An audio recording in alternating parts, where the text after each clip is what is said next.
everybody. Thanks for coming to On Course with Liberal Arts. Today's topic is Recovering Disavowed Histories of Anti-Mexican Violence. It is my honor to introduce you to our speaker, Dr. Monica Martinez. Dr. Martinez is an award-winning author, teacher, and public historian. She received her PhD in American Studies from Yale University and her AB from Brown University. She offers courses here at UT Liberal Arts in Latinx and Borderlands history, women and gender studies, histories of racial violence, public humanities, digital humanities, and restorative justice. Her research has been funded by the Mellon Foundation, the Andrew Carnegie Foundation, and the Woodrow Wilson Foundation, among others.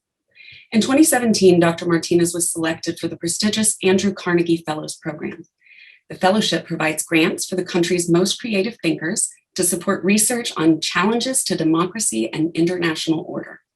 In 2019, NBC News included Martinez in their list, Latino 20, recognizing 20 celebrities, CEOs, activists, and scholars using their voice and talent to empower Latino communities. Thank you so much, Angie, for that introduction, and for the entire team at COLA for the invitation to join and share my research and my work, but also for such the warm welcome that I've received. I'm just honored to be a member of the faculty of the history department here at UT, thrilled to be in Austin and back in Texas. And so I'm so glad to be sharing my work with you today. I also am grateful for everybody who's tuning in live. Today is a hard day to be talking about violence and racist violence for a number of reasons, but I'm, thinking about families and community members that were impacted by the shooting in Colorado and last week in Atlanta, and our members of our UT community that were impacted by and touched by those acts of violence. So, with all of that in mind, it is important to learn about the history of violence in the United States and the history of racist violence more specifically.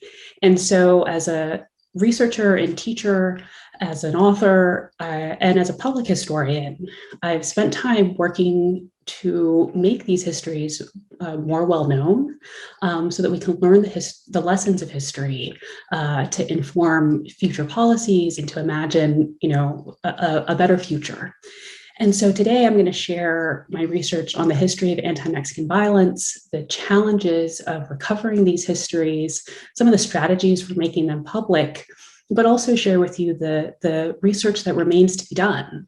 We have a lot to recover in the United States, but Texas provides a really important case study for allowing us to think through strategies for recovering these histories, for making them public, and for teaching these to public audiences. So I'm going to go ahead and share my screen so people can see my slides.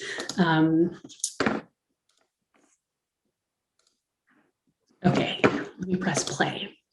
All right, so I am, the title for the talk is Recovering Disavowed Histories of Anti-Mexican Violence, and I want to focus on the challenges of recovering these histories, especially because they're histories that have been disavowed. There's been a long effort, decades of work put into having these histories be forgotten, erased, or misunderstood.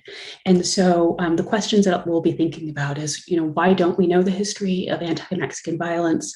How can we recover this history? And what do we learn from the history of anti-Mexican violence? What are the urgent lessons for today? The first thing to know about anti-Mexican violence is that the victims of violence were victims at the hands of vigilantes, local law enforcement, Texas Rangers, the state police officers here in Texas, and US soldiers. And so this is quite unique when people remember the history of racist violence. People tend to think just pretty much exclusively about lynchings. And when we look at the history of anti-Mexican violence, certainly they were Mexican nationals and Mexican Americans were victims of lynchings, but they were also often victims of state-sanctioned violence at the hands of law enforcement through extra-legal means. So police officers, Texas Rangers taking the law into their own hands and doing things like shooting prisoners in custody, denying them due process. And so this is a characteristic of anti-Mexican violence that helps us to consider why it has been forgotten or suppressed, because it has these really heavy implications for the history of the state. It's also important to note that in terms of the victims of anti-Mexican violence, that anybody who looked Mexican during this era was vulnerable. And so citizenship, gender, age, class, someone's social status did not protect ethnic Mexicans. Again, whether they were Mexican nationals or American citizens, it did not protect them from violence. And so was really taken when I was conducting the research for my book about how widespread the violence was and how wide-ranging the victims were. One of the cases that I found actually quite late into my research was a case of the shooting of Concepcion Garcia, who was a 9-year-old girl. She was a Mexican national in Texas, studying. She was attending school in Texas, and she became ill. She was sick, and so her mother and her aunt, who lived in Mexico, came to Texas to bring her home so that she could recover. And as they were crossing on a raft from the Texas side of the Rio Grande, crossing into Mexico, they were shot by a U.S. soldier who later gave a statement that he thought that they were smugglers. And so she ended up dying. There was an investigation. That U.S. soldier was dismissed, but he was later reinstated. And so this is an example of a case that I found because Concepcion Garcia's parents actually filed a case against the U.S. government seeking an indemnity for the shooting and the killing of their young daughter. Again, so this was striking, not just because I found this legal archive, but also because of her age. Jesus Bazan and Antonio Longoria were two prominent residents in Hidalgo County. They were landowners. Antonio Longoria could trace his roots back to Spanish land grants and his family's belonging in what is now Texas, back to the Spanish land grants. They were prominent citizens, and Antonio Longoria was also a teacher, in addition to being having land, and also at the time of his murder, he was the Hidalgo County Commissioner. So these two men were shot by a posse that included a Texas Ranger captain in the back by multiple witnesses. This is a case where there was no investigation into their double murder. There were no records, no death certificates issued, but there is a rich archive that was preserved by witnesses who kept the memories of what they saw, both the surviving family members, but also witnesses who worked on the ranch. So some people may have know about Kirby Warnock and his effort to record and share the history of this double murder as it was remembered by his grandfather, Roland Warnock. The Botnik massacre is another case that's different in the scale. This is a case in which Mexican nationals who were living in the United States were a part of a ranching community in West Texas, in Porvenir. This is one of the cases that's received a lot of national and international attention because it took place and is such a tragedy. It's an example of a community that was woken up in the middle of the night by a group of Texas Rangers and U.S. soldiers. Men and boys, 15 men and boys, were separated from their families and in police custody were shot, massacred. And so this is a case, again, where there's a huge archive because the family members sought justice. The family members that survived gave depositions. The Mexican government was involved because they were Mexican nationals in calling for justice. And there was an investigation, not just by the Mexican government, but also the US government and by Texas authorities. And so it's an example of a case that helps us again to think about the wide-ranging scope of different kinds of victims and the different kinds of violence that people suffered. Approximately 250 ethnic Mexicans, right, both American citizens and Mexican nationals, were lynched in Texas alone. And so that's a pretty staggering number. Most people don't know the history of lynchings of Mexicans in the United States. Again, it's a history that is largely associated with being in the South and with lynchings of African Americans. But the number of lynchings, again, only tells part of the story. So there were hundreds more just between 1910 and 1920. Which is the focus of the research for my first book. Hundreds more were murdered by vigilantes and law enforcement officers. And so in that case, this again is gesturing to the approximations are because research is still ongoing to actually to develop a full record. We don't actually have a full record of how many people were murdered or lynched. And it seems that every day that research continues, more names are recovered. And so that's an important part of the work that I'll speak to later. So in terms of this history, why don't we know the history of anti-Mexican violence? Well, as I was just saying, there is no national record of racist violence in the United States. So anti-Mexican violence is not an anomaly. That is the sad truth that in the United States, we don't even have a record of how many people were murdered by vigilantes or law enforcement agents or lynched by mobs. And so there's ongoing projects across the country that are trying to collect parts of this history. Recovery efforts have largely focused on the history of lynchings in the US South. And so the history of anti-Mexican violence largely took place in the Southwest. And so that's another reason that until recently, these cases were not being recovered. So let's move forward. Here, this is a map that was taken, that was produced by the NAACP. They published a report on lynchings, on 30 years of lynchings in the United States. And again, you see the dark black states being in the US South had cases of over 100 lynchings of African Americans.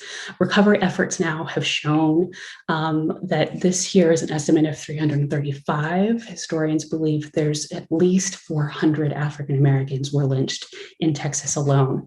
Third only, the NAACP reported to Georgia and I believe Mississippi. Yes. This is a map that was published by the historians Bill Kerrigan and Clive Webb in their book Forgotten Dead. Apologies for the grainy reproduction here. But again, you see here that these are towns and places in the Southwest where they found records of lynchings of ethnic Mexicans. And what I'll draw your attention to, right, is not only the geographic difference in the recovery efforts, but also to show you that Texas has a central role in both of these histories.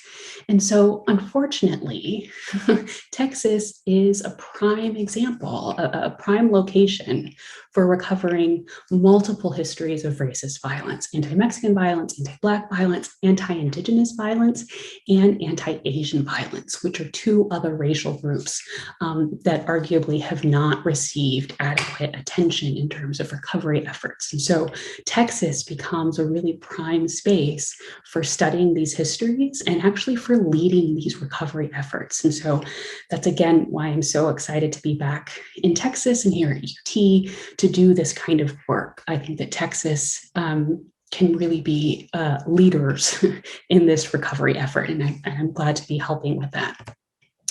Okay. Let's continue with this question. Why don't we know this history? Well, we don't know this history, again, because largely these were victims of state-sanctioned violence. Violence against Mexicans was called for and supported by Texas governors, elected officials, local law enforcement, as well as local residents. And so there was widespread public support and calls for violence by lynch mobs, but also calls for violent policing.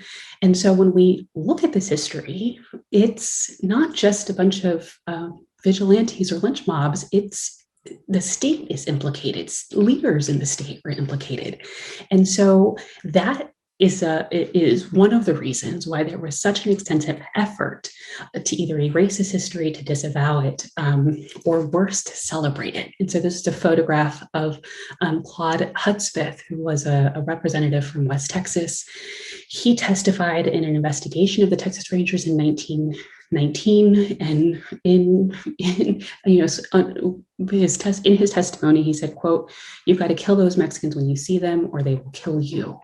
And this was some of the mentality, gives you a glimpse into the mentality of some elected officials, like Representative Hudspeth, who supported, he was testifying to defend Texas Rangers who were being investigated for abuse and for doing things like shooting prisoners in custody or shooting people on sight. And he got up in front of this congressional hearing and supported and endorsed those kinds of policing practices. He also was a part of politicians and local officials that were calling for the militarization of the border. And so by 1916, there were 100,000 US troops stationed along the US-Mexico border, responding to calls to secure the border because of the Mexican Revolution. But these were also soldiers that were policing and training before they were deployed for World War I. Representative Hudspeth also had an important role, not only in calling for the militarization of the border, but in 1924 added a rider to the Immigration Act that was passed in 1924 to fund the Border Patrol. And so I say all of this to remind us that this mentality of the kinds of policing that were called for, the rhetoric that was used, shaped not only policing in the 1910s, but strategies of policing and calls for policing of the border that continued throughout the 20th century. Another reason that we don't know the history of anti-Mexican violence is because victims 100 years ago were denied justice. So not only the victims, but also their survivors. And so what I mean by this is that mob participants were not arrested or prosecuted in the aftermath of lynchings, despite witnesses who participated in mobs. Law enforcement officers were protected by a culture of impunity. Crimes by Texas Rangers and local law enforcement officers were not investigated. Officers were not arrested, and they certainly were not prosecuted. And so there are a handful of cases here and there where you find Texas Rangers being arrested and questioned. In some cases, they sat before a grand jury, but they were not prosecuted. Governors like Governor James Ferguson offered publicly his pardoning power and called on Texas Rangers to go down to South Texas and what he said, to clean up the mess, and offered his pardoning power for Texas Rangers that practiced extralegal violence. And so when we think about, again, why we don't know this history, part of it is that these acts were not interpreted at the time as an injustice by people in power. So there certainly were attorneys and journalists and lawyers and some representatives and elected officials that were calling out the violence and saying, this is an injustice. You can't deny people due process. Innocent people are being murdered. But the power structures in Texas were condoning and doing more than that. They were offering to protect agents that abused their power and in some cases committed massacres or murders. There was an investigation into Texas Ranger abuse in 1919. This was called for by Representative Jose T. Canales, who was representative from South Texas. House Bill 5 called for an extensive investigation into Texas Ranger conduct. And Canales filed 19 different charges against the Texas Rangers, citing abuse, denying residents due process, torturing prisoners, murdering unarmed prisoners, and coordinating massacres. This investigation was monumental. For it to even occur, but it certainly grabbed the attention of the press in Texas, Texans, but nationally, people were paying attention to this investigation. Hearings resulted in 83 different witnesses coming to testify about Texas Ranger abuse, but also people came to testify to support the Texas Rangers and to speak about the character of Mexicans. And so in this investigation, you see the records of people like Hudspeth and others that described Mexicans as inherently violent, as criminal, as untrustworthy and unloyal. And so it's an invaluable record because it gives us insight to both the people who were calling for violence, but also the people who were, in the face of intimidation, coming forward, identifying Texas Rangers by name for either acts that people witnessed them committing or acts that people suffered from. So for people who were victims of torture, in some cases, evidence was included. I'll show you just to give you a sense. So this is a photograph of the proceedings. There were 1,600 pages approximately of evidence, testimonies, and evidence that was submitted for this hearing. These are currently preserved by the Texas State Archive. They've been digitized beautifully so that you can read them. It's a tough task in some cases to read through this investigation, but this is just from the first volume. You see quite a range of people. In some cases, it's Texas Rangers themselves being called to testify. In other cases, I apologize for this being a little bit blurry. Some of the evidence, for example, like this dying declaration of Toribio Rodriguez was submitted into evidence. He ended up dying, but it's an example of a declaration that he gave before he died. He described being shot by a posse that included a Texas Ranger. He describes them returning to kill him. And he says, his last sentence here is, "I understand and believe I'm going to die." So this is an example of some of the evidence that was submitted that, as a historian, is such an invaluable resource because it gives us a description of an event from a victim himself. It also gives us names, dates, so that we can do more research into events like this, not only to the victim, but also to the police that participated. And it's quite a striking, and to the witnesses. There's a list of witnesses. And so as a historian, this is the kind of document that's just the beginning of the research into this event. Another reason why we don't know this history is because the victims, when we don't have these kinds of records, largely the victims were criminalized. There were racist representations of Mexicans in political rhetoric and also in the media, and this was pervasive. Ethnic Mexicans were cast as foreign, as inherently violent, as disloyal to the US government, and as a threat to Anglo women and children. And so other kinds of racist rhetoric that was used to describe African-American men, for example, as being a threat to white women and children, were also used to spread fear of Mexican men in particular. Victims, when we see them in the archive, in police records, for example, were often described as bandits or thieves or rapists and murderers. And oftentimes those labels were the only description, right? Mexican bandit, Mexican thief, Mexican horse thief. And so the names of the victims, in some cases, you don't even get a name. They're rendered completely anonymous. And instead, all you get is that racist rhetoric. Murders were also portrayed to the American public as, murders of some of these victims were also portrayed as progress.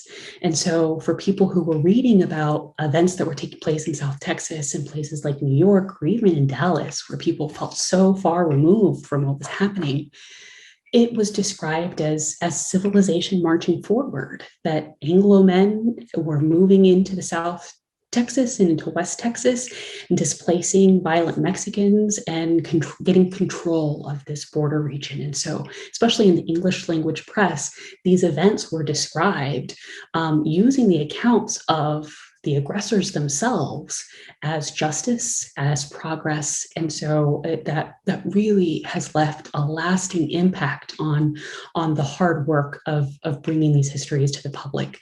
This is a political cartoon that was published in 1915, and here you see a depiction of Uncle Sam, who's grimacing, and he's scooping up Mexican revolutionists, right, that are labeled Mexican revolutionists. You see them wearing sombreros, and he's tossing them into the international rubbish can.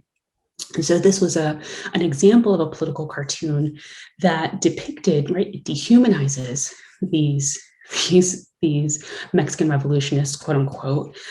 It racializes them by with these sombreros, but the sort of dehumanization, right, that they're trash, this is garbage, and it's a nuisance for Uncle Sam, and these bodies are being tossed into the international rubbish can. This is an example of the kinds of depictions of violence where the emphasis is not on the dead bodies or raising questions about why all of these Mexican revolutionists look dead, but instead the focus is on the action of having to clean up again this mess, this garbage, and put it into the international rubbish can. These kinds of racist representations also impacted U.S.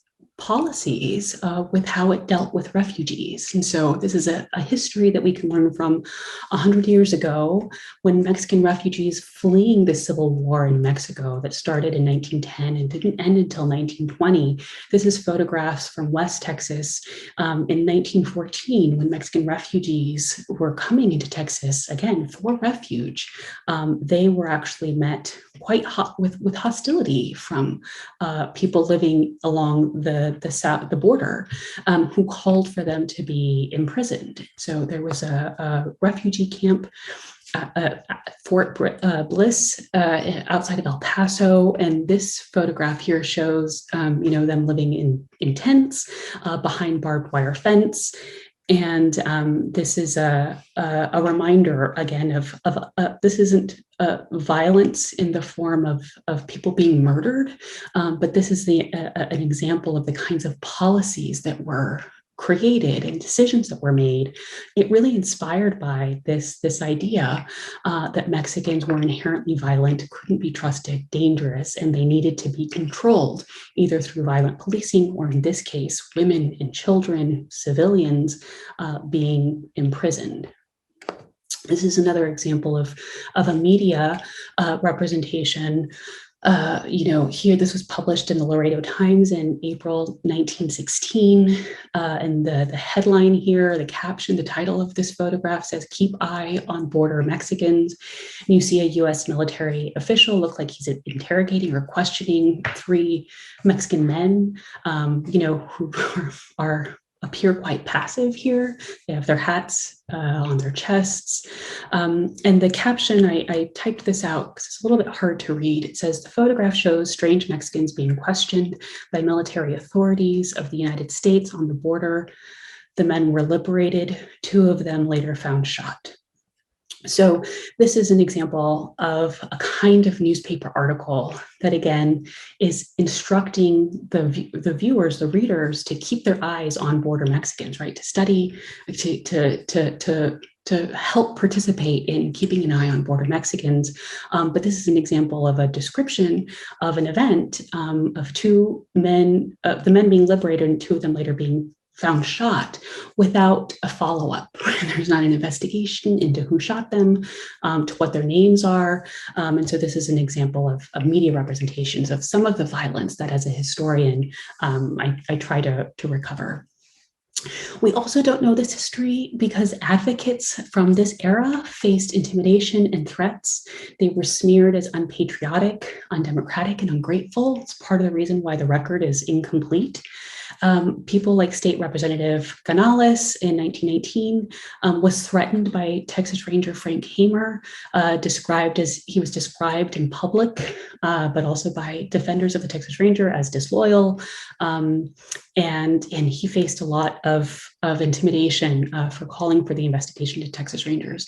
Jovita Edad, who's photographed here, prevented the Texas Rangers in 1914 from burning down El Progreso printing press. It was a newspaper that had been documenting some of the acts of anti-Mexican violence and calling for justice. And the Texas Rangers, she actually stood in the way of the Texas Rangers coming in and burning down the printing press. But they did return and burn the printing press. And so that's an example of the kinds of intimidation that people experienced.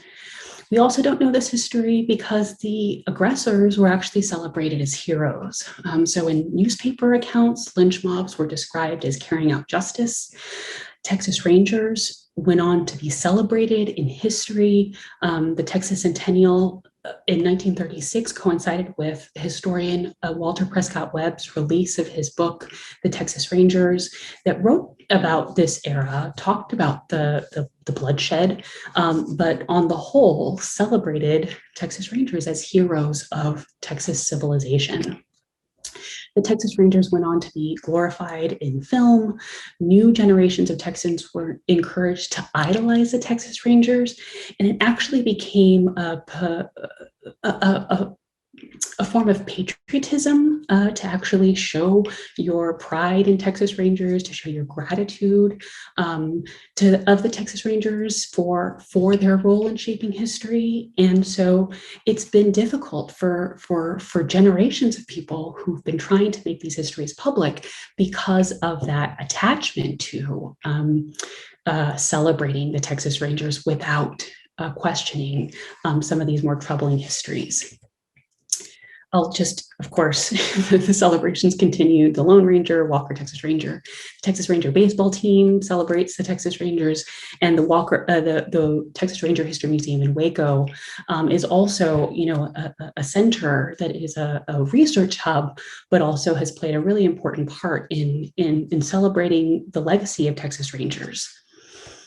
So how can we recover this history? Just really briefly, I'm keeping an eye on time here. There's an extensive historical record. Survivors and witnesses seeking justice left a rich archive. There are rarely were death certificates issued, but this is an example of a death certificate that was issued for Florencio Garcia, who was shot and killed, last seen in police custody. But his father and his wife worked really hard to call for an investigation and to make sure that a death certificate was issued for him.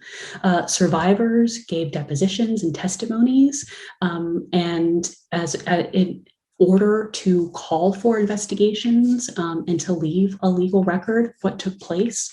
And so the legal record is actually quite extensive for cases of anti-Mexican violence, especially those where Mexican nationals were targeted with violence because they could turn to the Mexican diplomats in calling for investigations. This is an example on the right of a deposition that was given by a survivor of the Porvenir massacre, Eulalia Gonzalez Hernandez. Her husband was murdered during the Porvenir massacre. And so she and other witnesses, other widows, provided testimonies, both for the Mexican government and for US investigations. And this is one of the cases that actually led to the 12 of the survivors actually filing a claim against the United States government for the denial of justice, for not protecting arrested men, and for not actually prosecuting Texas authorities that participated. So this is another, I'll just move forward from time, but this is some from the US attorneys that were defending the US government. They actually agreed that an award for these families was probable. We also can recover these histories by turning to community memory and private archives. Families and neighbors preserved memories of events and the lives of victims. They passed these histories from generation to generation. They preserved things like photographs that actually give us access to the faces of victims and survivors. And so this is a portrait of Juan Bonilla Flores and his brother, who were both children who witnessed the Porvenir massacre, and it's been preserved by Benita Alvarado and her husband Buddy Alvarado. Norma Longoria Rodriguez is one Texas resident who, when I conducted an oral history with her, she said, I asked her why she had spent so much of her time preserving this history. And she said, it's an injustice. It never leaves you. It's inherited loss.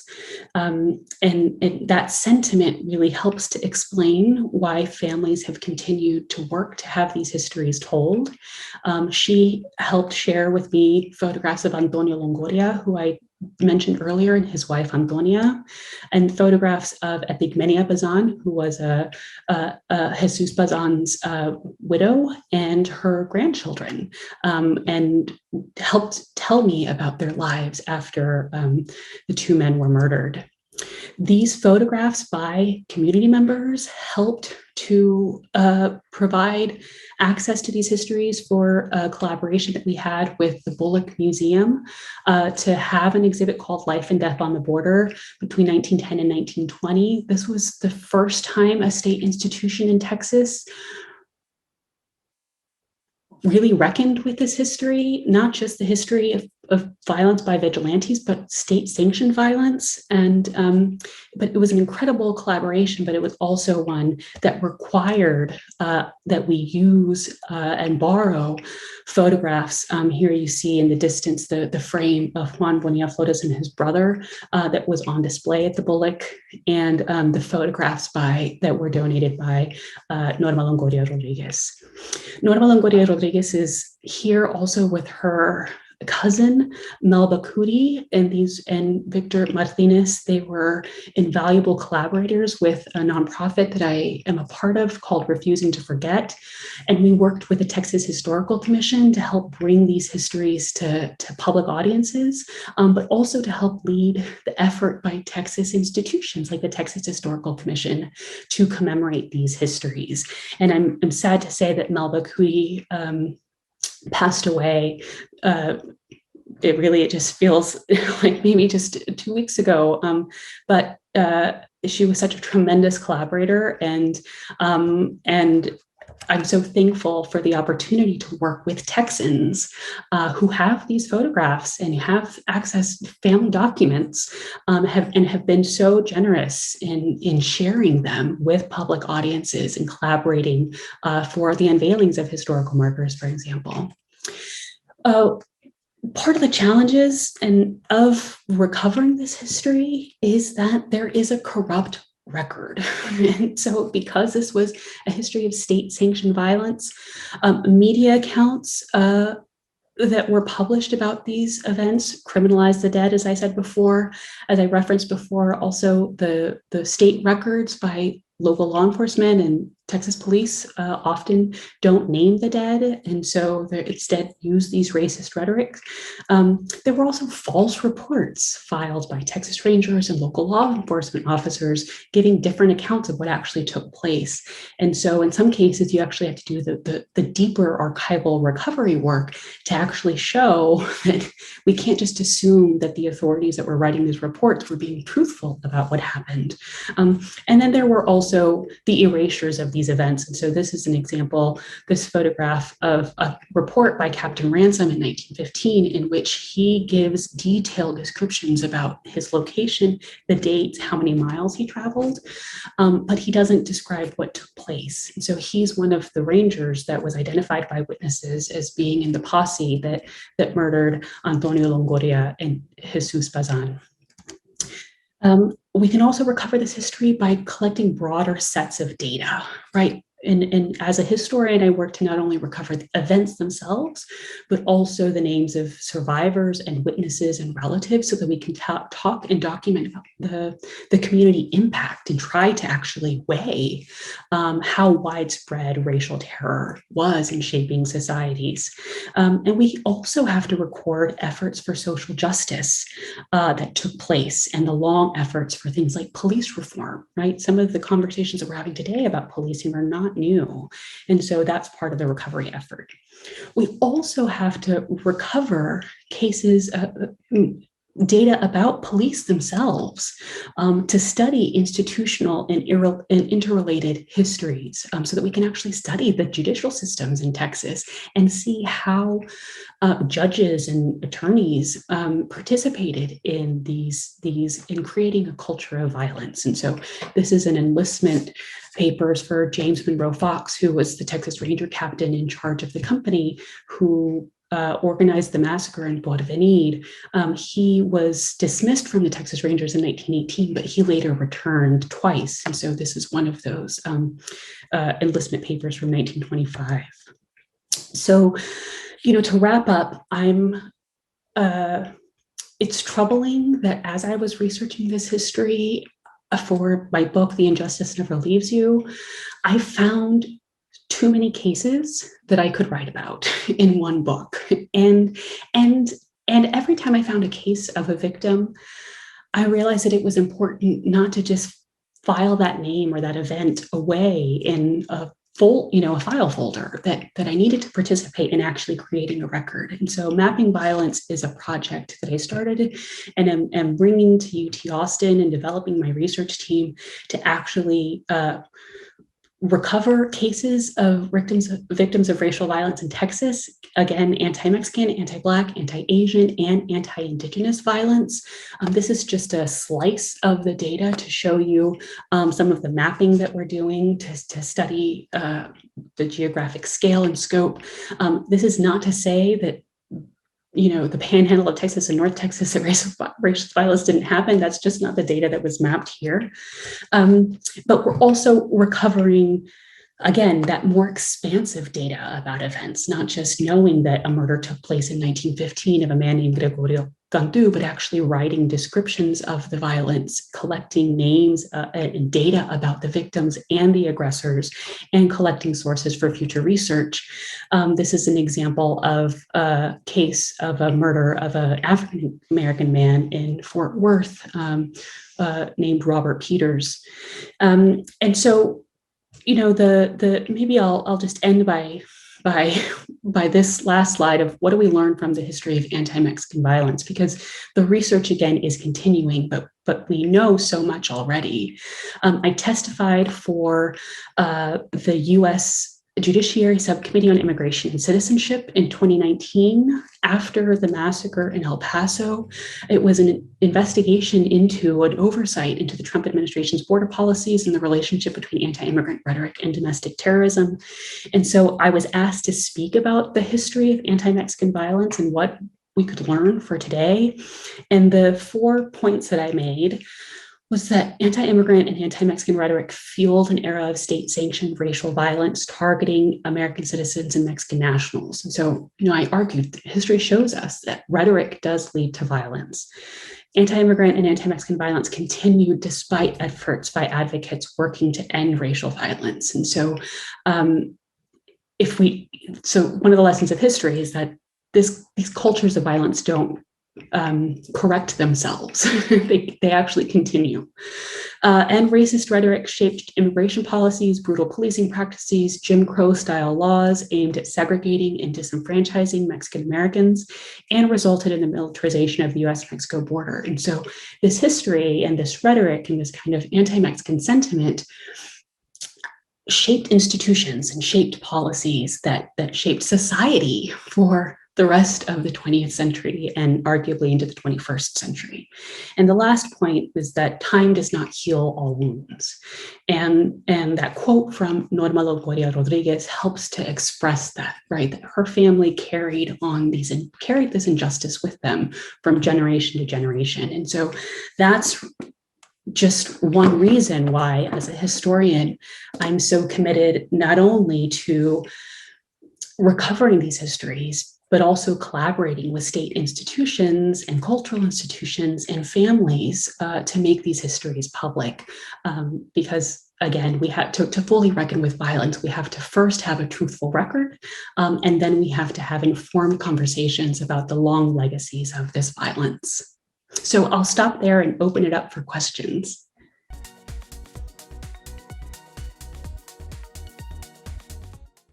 Thank you so much, Dr. Martinez. So we'll start with this question. Families of victims of ranger violence and death seem to have had a certain amount of faith in the US or Texas legal system to provide at least certain redress. Has any work or research been done on the men and women who served as their legal representatives or advisors, assuming that those advisors were not white attorneys of South and West Texas? So that's a really great question. And yes, this is one of the contradictions, actually, of this period, and of the contradictions of how this history has been misrepresented. So certainly people like State Representative Jose T. Canales, Jovita Edad, who was a journalist and a teacher, they argued very forcefully when they wrote letters to governors and to US presidents or to elected officials. They argued that democracy was at stake, that the kinds of crimes that were being committed was undemocratic. And so they believed in the judicial system. They believed that if you had evidence that a Texas Ranger or somebody's neighbor had committed a murder, that if you brought that to a county attorney, that there would be prosecutions. And then they continued to actually see that justice was being denied. And because of all of what I expressed, but they continued to seek redress through the judicial system. And so there were attorneys, Harry Warren is one that has been remembered more recently for his work in recording the event of the Puerto Benito massacre. Mexican consuls. So Harry Warren is an Anglo-American man. Another sheriff that I like to tell people about is William T. Vaughn, who was from Cameron County, who was himself the sheriff and wrote to the governor and testified in 1919 and said, you've got to get these Texas Rangers out of here because they're murdering innocent people. So he was an agent, he was a sheriff, and recognized that the kinds of violence was actually making it harder for him to do his work as a peace officer. And so certainly people like J.T. Canales and William T. Vaughn and Frank Pierce is another attorney from South Texas who wrote a book about this history. He wrote telegrams, he sent telegrams to officials in Washington, D.C., again, with lists of people who he knew had been murdered.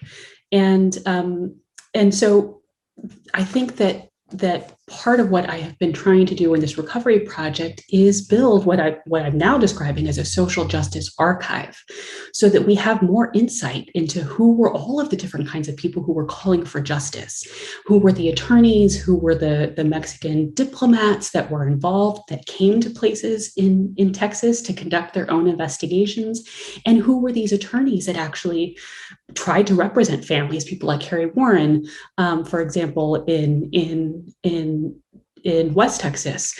And so I think it's a great question because it gets at the heart of people who were calling for justice, who had faith in the American judicial system, despite seeing that it was not working for Mexican victims. And so they were calling for change, calling for democracy, calling for accountability.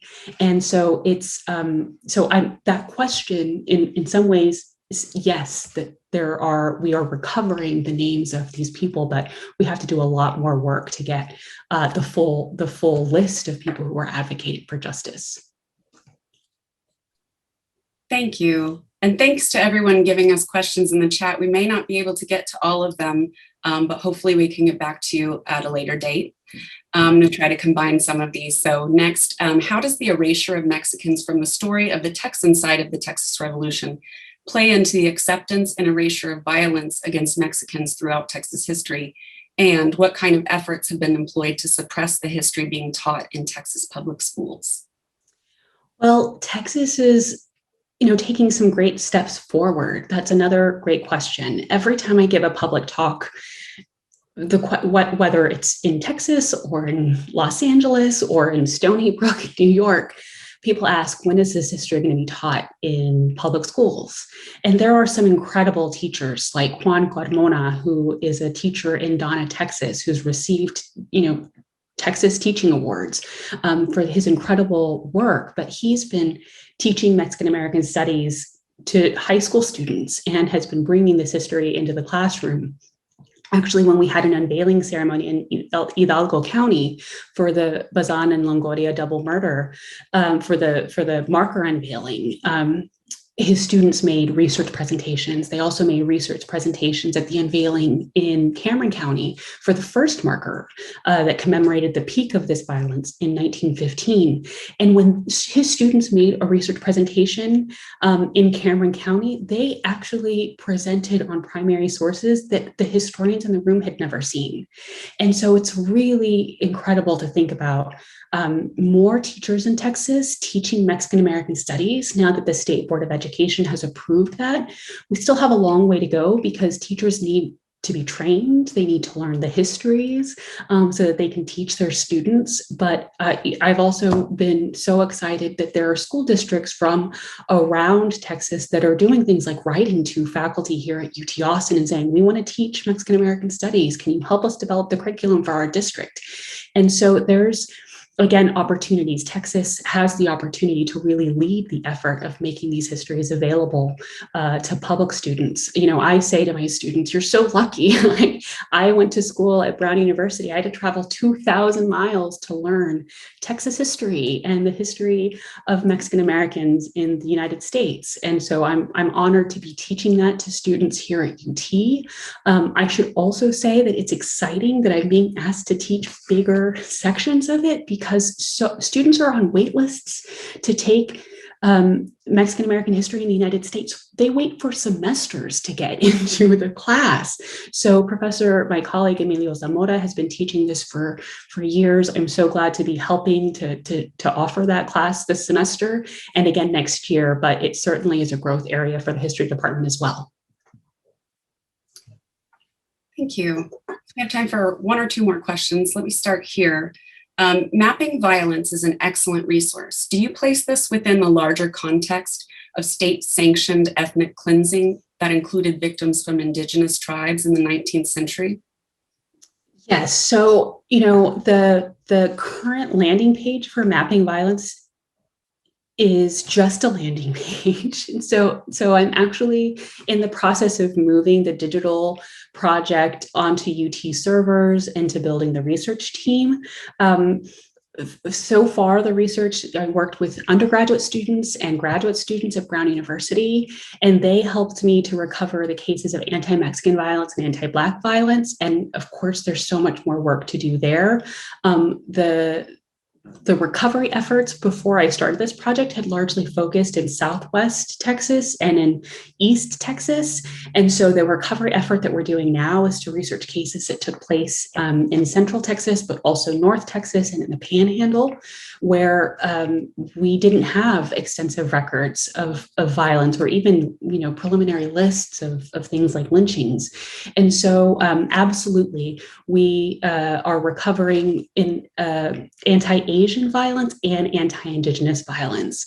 And I think, considering the ongoing conversation about the rise in hate crimes against Asian Americans in the United States, people are asking, what does this history look like? And so it's important to think about how racial violence impacted so many different communities.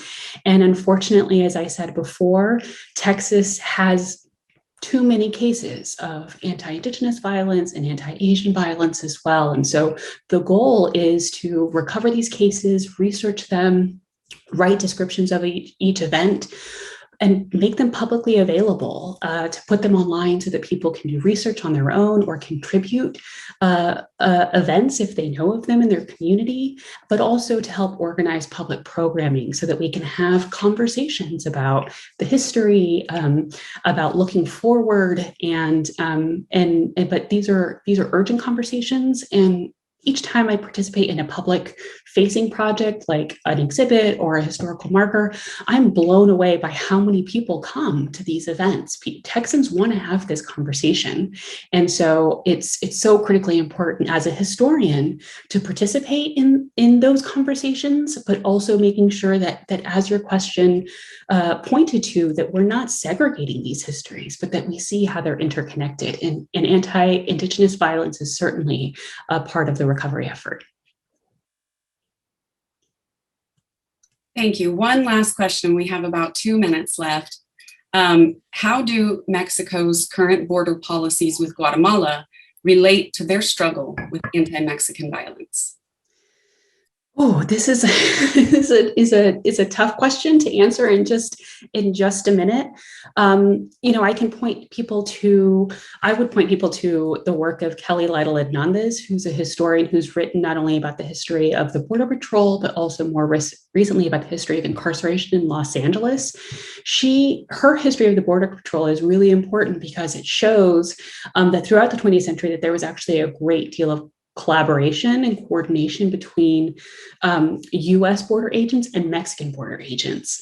And that history has continued. And so the immigration policies in Mexico and policing of immigrations and refugees coming from Central America have been developed in coordination with US officials. In some cases, this is, bilateral work.